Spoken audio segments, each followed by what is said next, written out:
Hello friends, welcome back to Brahmi kitchen. ನಾನು ನಿಮ್ಮ ಚೇತನ ಮಂಜುನಾಥ್. ಇವತ್ತಿನ ರೆಸಿಪಿ ಬಂದ್ಬಿಟ್ಟು ಬೆಳ್ಳುಳ್ಳಿ ರೈಸ್. ಈ ಒಂದು ಬೆಳ್ಳುಳ್ಳಿ ರೈಸ್ನ ಈಸಿಯಾಗಿ ಹಾಗೂ ಟೇಸ್ಟಿಯಾಗಿ ಹೇಗೆ ಮಾಡೋದಂತ ಈ ಒಂದು ವಿಡಿಯೋದಲ್ಲಿ ನಾನು ನಿಮಗೆ ತೋರಿಸ್ತಾ ಇದ್ದೀನಿ. ಈ ಒಂದು ಬೆಳ್ಳುಳ್ಳಿ ರೈಸ್ನ ಮಾಡಲಿಕ್ಕೆ ಜಾಸ್ತಿ ಏನು ಸಮಯ ಕೂಡ ಬೇಡ, ಹಾಗೆ ಜಾಸ್ತಿ ಸಾಮಗ್ರಿ ಕೂಡ ಬೇಡ. ಈ ಒಂದು ಬೆಳ್ಳುಳ್ಳಿ ರೈಸ್ನ ಬೆಳಿಗ್ಗೆ ಎದ್ದು ಬ್ರೇಕ್ಫಾಸ್ಟ್ಗೂ ಈಸಿಯಾಗಿ ನಾವು ಪ್ರಿಪೇರ್ ಮಾಡ್ಬೋದು.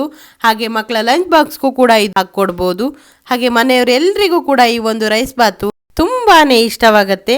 ಹಾಗಿದ್ರೆ ಈ ಬೆಳ್ಳುಳ್ಳಿ ರೈಸ್ನ ಹೇಗೆ ಮಾಡೋದಂತ ನೋಡೋಣ ಬನ್ನಿ.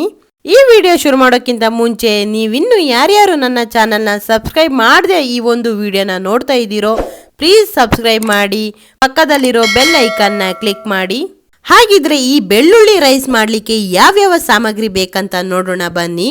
ಮೊದಲಿಗೆ ನಾನಿಲ್ಲಿ 1.5 ಟೀ ಸ್ಪೂನ್ ಆಗುವಷ್ಟು ಕಡಲೆಬೇಳೆ, ಹಾಗೆ 1.5 ಟೀ ಸ್ಪೂನ್ ಆಗುವಷ್ಟು ಉದ್ದಿನ ಬೇಳೆನ 1 ಕಪ್ಗೆ ಹಾಕಿ ಇಟ್ಕೊಂಡಿದ್ದೇನೆ. ಹಾಗೆ 3 ಚಕ್ಕೆನ ತಗೊಂಡಿದ್ದೇನೆ, 1 ಟೀ ಸ್ಪೂನ್ ಆಗುವಷ್ಟು ಜೀರಿಗೆ, ಹಾಗೆ 1 ಏಲಕ್ಕಿ, 1 ಸ್ಟಾರ್ ಮೊಗ್ಗು, 4 ಲವಂಗ, ಹಾಗೆ 2 ದಾಲ್ಚಿನ್ನಿ ಎಲೆಗಳು, ಮೀಡಿಯಂ ಗಾತ್ರದ 3 ಬೆಳ್ಳುಳ್ಳಿನ ತಕೊಂಡು ಅದರ ದಳಗಳನ್ನ ಇಲ್ಲಿ ಬಿಡಿಸಿ ಇಟ್ಕೊಂಡಿದ್ದೇನೆ. ಹಾಗೆ 4 ಹಸಿಮೆಣಸು, 1 ಲಿಂಬೆ ಹಣ್ಣನ್ನ 2 ಭಾಗವಾಗಿ ಕಟ್ ಮಾಡಿ ಇಟ್ಕೊಂಡಿದ್ದೇನೆ. ಹಾಗೆ 1/4 ಕಟ್ಟಾಗುವಷ್ಟು ಕೊತ್ತಂಬರಿ ಸೊಪ್ಪು, ಹಾಗೆ 2 ಪೀಸ್ ಆಗುವಷ್ಟು ಪಲಾವ್ ಎಲೆನ ತಗೊಂಡಿದ್ದೇನೆ, 1 ಇಂಚ್ ಆಗುವಷ್ಟು ಶುಂಠಿ. ನೋಡಿ, ನಾನಿಲ್ಲಿ ತಗೊಂಡಿರುವಂತ ಬೆಳ್ಳುಳ್ಳಿ ದಳಗಳನ್ನ ಚೆನ್ನಾಗಿ ಗುದ್ದಿ ಇಟ್ಕೊಂಡಿದ್ದೇನೆ. ಹಾಗೆ ಕೊತ್ತಂಬರಿ ಸೊಪ್ಪನ್ನು ಕೂಡ ಈ ರೀತಿಯಾಗಿ ಸಣ್ಣ ಸಣ್ಣದಾಗಿ ಕಟ್ ಮಾಡಿ ಇಟ್ಕೊಳ್ಳಿ. ಹಾಗೆ ಶುಂಠಿನೂ ಕೂಡ ಹೀಗೆ ಕಟ್ ಮಾಡ್ಕೊಳ್ಳಿ. ಹಾಗೆ ತಗೊಂಡಿರುವಂತ ಹಸಿಮೆಣಸನ್ನು ಕೂಡ ನಾನಿಲ್ಲಿ ಈ ರೀತಿಯಾಗಿ ಕಟ್ ಮಾಡಿ ಇಟ್ಕೊಂಡಿದ್ದೇನೆ. ನಾವಿಲ್ಲಿ ಇವತ್ತು ಈ ಒಂದು ಬೆಳ್ಳುಳ್ಳಿ ರೈಸ್ನ ಒಲೆಯಲ್ಲಿ ಮಾಡ್ತಾ ಇದ್ದೀವಿ. ಇದಕ್ಕೆ ದಮ್ ಹಾಕಿ ನಾವು ಈ ಬೆಳ್ಳುಳ್ಳಿ ರೈಸ್ನ ಮಾಡ್ಕೊಳ್ತಾ ಇದ್ದೀವಿ. ನೀವು ಇದನ್ನ ಕುಕ್ಕರ್ ಅಲ್ಲಾದ್ರೂ ಮಾಡ್ಕೋಬಹುದು, ಹಾಗೆ ಈ ರೀತಿಯಾಗಿ ದಮ್ ಹಾಕಿ ಆದ್ರೂ ಮಾಡ್ಕೋಬಹುದು. ಮೊದಲಿಗೆ ನಾನಿಲ್ಲಿ ಒಲೆ ಮೇಲೆ ಒಂದು ಪಾತ್ರೆನ ಇಟ್ಟು ಅದಕ್ಕೆ 4 ಟೀ ಸ್ಪೂನ್ ಆಗೋಷ್ಟು ಎಣ್ಣೆನ ಹಾಕೊಳ್ತಾ ಇದ್ದೀನಿ. ಈ ರೀತಿಯಾಗಿ ಹಾಕೊಂಡಂತ ಎಣ್ಣೆ ಬಿಸಿ ಆದ್ಮೇಲೆ ನಾನು ಇದಕ್ಕೆ ಕಡಲೆಬೇಳೆ ಹಾಗೂ ಉದ್ದಿನ ಬೇಳೆನ ಸೇರಿಸ್ಕೊಳ್ತಾ ಇದ್ದೀನಿ. ನೋಡಿ, ಈ ರೀತಿಯಾಗಿ ಸೇರಿಸ್ಕೊಂಡು ಇದನ್ನ ಒಂದ್ಸರಿ ಚೆನ್ನಾಗಿ ಮಿಕ್ಸ್ ಮಾಡ್ಕೊಳ್ಳಿ. ಇದು ಎಣ್ಣೆ ಜೊತೆ ಚೆನ್ನಾಗಿ ಫ್ರೈ ಆಗಬೇಕು. ಇದನ್ನ ಲೋ ಫ್ಲೇಮ್ ನಲ್ಲೇ ನೀವು ಫ್ರೈ ಮಾಡ್ಕೊಳ್ಳಿ, ಯಾಕಂದ್ರೆ ಇದು ಬೇಗ ಕರಟು ಹೋಗುತ್ತೆ ಬೆಂಕಿ ಜಾಸ್ತಿ ಇಟ್ಕೊಂಡ್ರೆ. ಹಾಗಾಗಿ ಲೋ ಫ್ಲೇಮ್ ನಲ್ಲೇ ಇದನ್ನ ಫ್ರೈ ಮಾಡ್ಕೊಳ್ಳಿ. ನೋಡಿ, ಇದು ಈ ರೀತಿಯಾಗಿ ಹಗೂರ ಫ್ರೈ ಆಗ್ತಾ ಬರಬೇಕು. ಇದರ ಬಣ್ಣ ಕೂಡ ಸ್ವಲ್ಪ ಚೇಂಜ್ ಆಗತ್ತೆ. ನೋಡಿ, ಈ ರೀತಿಯಾಗಿ ಇದು ಫ್ರೈ ಆದ್ಮೇಲೆ ಲೈಟ್ ಗೋಲ್ಡನ್ ಬ್ರೌನ್ ಕಲರ್ಗೆ ಬರುತ್ತೆ.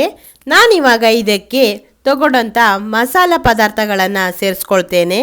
ನೋಡಿ, 3 ಚಕ್ಕೆ, ಹಾಗೆ 4 ಲವಂಗ, 1 ಏಲಕ್ಕಿ, ಹಾಗೆ ದಾಲ್ಚಿನ್ನಿ ಎಲೆನ ಇದಕ್ಕೆ ನಾನು ಸೇರಿಸ್ಕೊಂಡು ಚೆನ್ನಾಗಿ ಫ್ರೈ ಮಾಡ್ಕೊಳ್ತಾ ಇದ್ದೀನಿ. ಇದು ಕೂಡ ಹಾಗೆ ಮೀಡಿಯಂ ಫ್ಲೇಮ್ನಲ್ಲೇ ಫ್ರೈ ಮಾಡ್ಕೊಳ್ಳಿ, ಇಲ್ಲಾಂದರೆ ಬೇಗ ಕರಟೋಗೋ ಸಾಧ್ಯತೆ ಕೂಡ ಇರುತ್ತೆ. ಇದನ್ನು ಸಹ ಚೆನ್ನಾಗಿ ಫ್ರೈ ಮಾಡ್ಕೊಳ್ಳಿ. ನೋಡಿ, ಇದು ಸ್ವಲ್ಪ ಸ್ವಲ್ಪನೇ ಬಣ್ಣ ಚೇಂಜ್ ಆಗುತ್ತೆ, ಪರಿಮಳನೂ ಕೂಡ ಬರುತ್ತೆ. ಆವಾಗ ನಾನು ಇದಕ್ಕೆ ಜಜ್ಜಿಟ್ಕೊಂಡಿರೋ ಬೆಳ್ಳುಳ್ಳಿ ದಳಗಳನ್ನು ಸೇರಿಸ್ಕೊಳ್ತಾ ಇದ್ದೀನಿ. ನೋಡಿ, ಬೆಳ್ಳುಳ್ಳಿನ ನಾನು ಈ ರೀತಿಯಾಗಿ ಸೇರಿಸ್ಕೊಂಡು ಇದನ್ನ ಚೆನ್ನಾಗಿ ಫ್ರೈ ಮಾಡ್ಕೊಳ್ತಾ ಇದ್ದೀನಿ. ಇದು ಎಷ್ಟು ಫ್ರೈ ಆಗುತ್ತೋ ಅಷ್ಟು ಚೆನ್ನಾಗಿ ಬೆಳ್ಳುಳ್ಳಿ ರೈಸ್ ಬರುತ್ತೆ. ನೋಡಿ, ಇದನ್ನ ಇಷ್ಟು ಚೆನ್ನಾಗಿ ನೀವು ಫ್ರೈ ಮಾಡ್ಕೋಬೇಕು. ಇದನ್ನ ಮಿಕ್ಸ್ ಮಾಡ್ತಾನೆ ಇರಿ, ಇಲ್ಲ ಅಂದ್ರೆ ಇದು ಕರಟೋಗೋ ಸಾಧ್ಯತೆ ಇರುತ್ತೆ. ಇದನ್ನ ಕೈ ಬಿಡದೇನೆ ನೀವು ಮಿಕ್ಸ್ ಮಾಡ್ಕೊಳ್ಳಿ. ಹಾಗೆ ಇದು ಸ್ವಲ್ಪ ಫ್ರೈ ಆದ್ರೆ ಸಾಕಾಗೋದಿಲ್ಲ, ಇದರ ಕಲರ್ ಕೂಡ ಗೋಲ್ಡನ್ ಬ್ರೌನ್ ಕಲರ್ಗೆ ಚೇಂಜ್ ಆಗುತ್ತೆ, ಆವಾಗ ಇದು ಫ್ರೈ ಆಗಿದೆ ಅಂತ ಅರ್ಥ. ನೋಡಿ, ನಾನಿಲ್ಲಿ ಇಷ್ಟು ಕಲರ್ಗೆ ಇದನ್ನ ಫ್ರೈ ಮಾಡ್ಕೊಳ್ತಾ ಇದ್ದೀನಿ. ನೋಡಿ, ನಾನಿಲ್ಲಿ ಈ ರೀತಿಯಾಗಿ ಇದನ್ನ ಮಿಕ್ಸ್ ಮಾಡ್ಕೊಂಡು ಫ್ರೈ ಮಾಡ್ಕೊಳ್ತಾ ಇದ್ದೀನಿ. ನೀವು ಕೂಡ ಹಾಗೆ ಇದನ್ನ ಚೆನ್ನಾಗಿ ಫ್ರೈ ಮಾಡ್ಕೊಳ್ಳಿ. ಇದು ಜಾಸ್ತಿ ಕೂಡ ಕರಟಿ ಹೋಗ್ಬಾರ್ದು. ನಾನಿಲ್ಲಿ ತೋರಿಸ್ತಾ ಇದ್ದೀನಲ್ಲ, ಇಷ್ಟೇ ಫ್ರೈ ಮಾಡ್ಕೊಂಡ್ರೆ ಸಾಕು. ಬೆಂಕಿನೂ ಹಾಗೆ ಮೀಡಿಯಂ ಫ್ಲೇಮ್ ನಲ್ಲೇ ಇರ್ಲಿ. ನೋಡಿ, ಇದು ನಿಧಾನವಾಗಿ ಫ್ರೈ ಆಗ್ತಾ ಇದೆ. ಇದು ಇಷ್ಟು ಕಲರ್ಗೆ ಬಂದ್ರೆ ಸಾಕು. ನೋಡಿ, ನಾನಿವಾಗ ಇದನ್ನ ಚೆನ್ನಾಗಿ ಒಂದ್ಸಾರಿ ಮಿಕ್ಸ್ ಮಾಡ್ಕೊಳ್ತಾ ಇದ್ದೀನಿ. ಇದು ಗೋಲ್ಡನ್ ಬ್ರೌನ್ ಕಲರ್ಗೆ ಬಂದಿದೆ.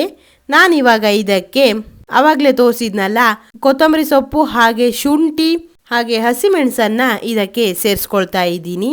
ಇವೆಲ್ಲವನ್ನು ಕೂಡ ಸೇರಿಸ್ಕೊಂಡು ಚೆನ್ನಾಗಿ ನೀವು ಮಿಕ್ಸ್ ಮಾಡ್ಕೋಬೇಕಾಗತ್ತೆ. ಈ ರೀತಿಯಾಗಿ ಇದನ್ನು ಕೂಡ ಮಿಕ್ಸ್ ಮಾಡ್ತಾನೆ ಇರಿ. ನೋಡಿ, ಇದು ಎಲ್ಲವೂ ಕೂಡ ಚೆನ್ನಾಗಿ ಮಿಕ್ಸ್ ಆಗಬೇಕು. ಹಾಗೆ ಇದರ ಬಣ್ಣ ಕೂಡ ಚೇಂಜ್ ಆಗ್ತಾ ಬರುತ್ತೆ. ಹಾಗೆ ಇದರಲ್ಲಿ ಒಂದು ಒಳ್ಳೆ ರೀತಿಯ ಪರಿಮಳನು ಕೂಡ ಬರ್ಲಿಕ್ಕೆ ಸ್ಟಾರ್ಟ್ ಆಗತ್ತೆ. ಇದು ಇಷ್ಟು ಫ್ರೈ ಆದ್ರೆ ಸಾಕು.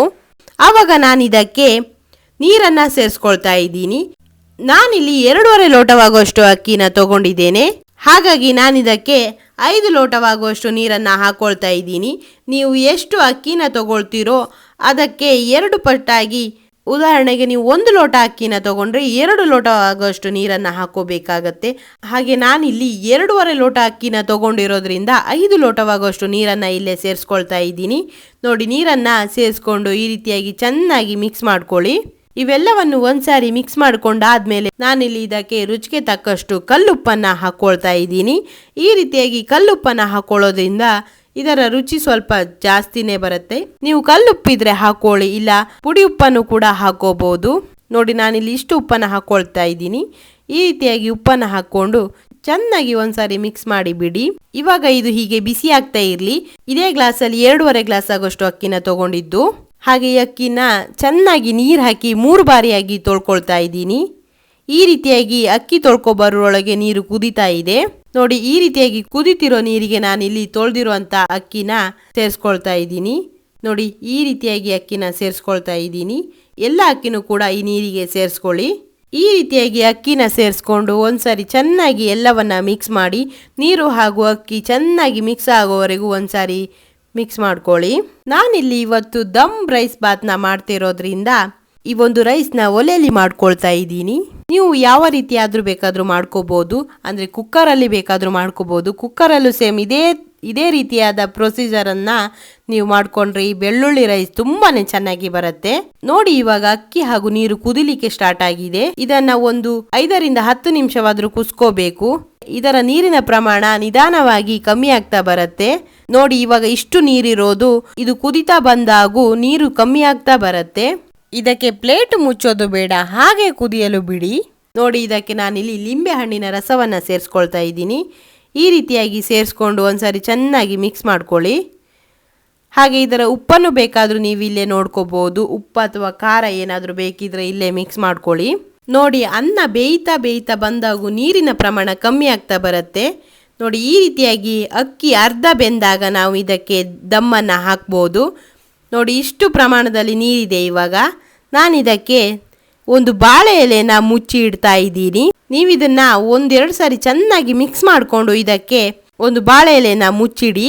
ನೋಡಿ, ಈ ರೀತಿಯಾಗಿ ಕುದಿತಿರುವಾಗ ನಾನು ಇದಕ್ಕೆ ಬಾಳೆ ಎಲೆನ ಈ ರೀತಿಯಾಗಿ ಮುಚ್ತಾ ಇದ್ದೀನಿ. ಈ ರೀತಿಯಾಗಿ ಬಾಳೆ ಎಲೆನ ಮುಚ್ಚೋದ್ರಿಂದ ಇದರ ಫ್ಲೇವರ್ ಅನ್ನೋದು ಇನ್ನೂ ಕೂಡ ಚೆನ್ನಾಗಿ ಬರುತ್ತೆ. ಬಾಳೆ ಎಲೆಯನ್ನು ಮುಚ್ಚಿ ಇಟ್ಟು ಅದಕ್ಕೆ ನಾನಿಲ್ಲಿ ಮೇಲಿಂದ ಒಂದು ಪ್ಲೇಟನ್ನು ಮುಚ್ಚಿ ಇಡ್ತಾ ಇದ್ದೀನಿ. ಹಾಗೆ ಪ್ಲೇಟನ್ನು ಮುಚ್ಚಿಟ್ರೆ ಸಾಕಾಗೋದಿಲ್ಲ, ಇದಕ್ಕೆ ನೀವು ಭಾರವಾದ ವಸ್ತುವನ್ನೇನಾದರೂ ಇಡಬೇಕು.